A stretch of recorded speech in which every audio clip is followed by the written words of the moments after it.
Ambassador, I will say frankly, I'm one of the people who thinks you should be expelled from this country, and I believe that it's to do with the policies of your state.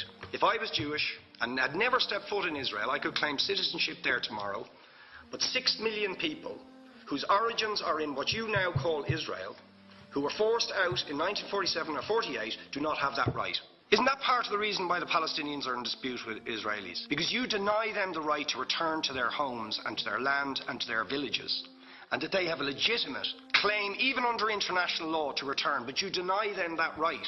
Why do you deny them that right? And why do you give that right to other people who have no connection whatsoever with the land, whether you call it Israel or whether you call it Palestine? Why do you continue to seize land if you're serious about Oslo and the two-state solution, which under that agreement is land designated to be Palestinian land? 500,000 people, most of which has taken place since Oslo. You allow that to happen. Why do you allow it to happen if you're serious about giving this land to the Palestinians? It's absolutely extraordinary. Are you not just taking us, Ambassador, for idiots? That you can say with a straight face, we're serious about peace, but while we're serious about peace, we're going to seize Palestinian land. And you expect the Palestinians to just sit back and do nothing about that. Now, you know what the Palestinian people have been asking for. Far less even than some people would ask for. Because I believe the whole apartheid system should be dismantled. But what they've asked for is to lift the siege of Gaza. Just to lift the siege of Gaza. Let them have an airport. Let them have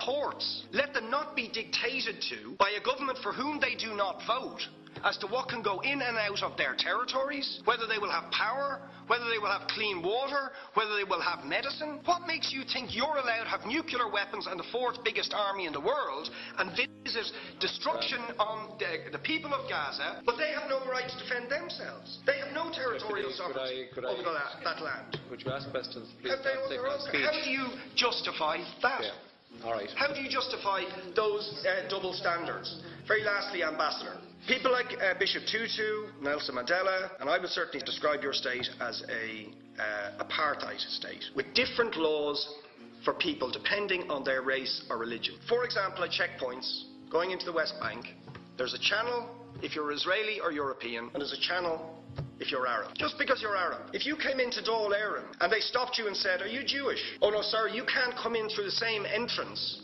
as Irish people or European people because you're Jewish, you would call that racism and apartheid. You practice that with your checkpoints and your military barriers and your apartheid wall. How can you justify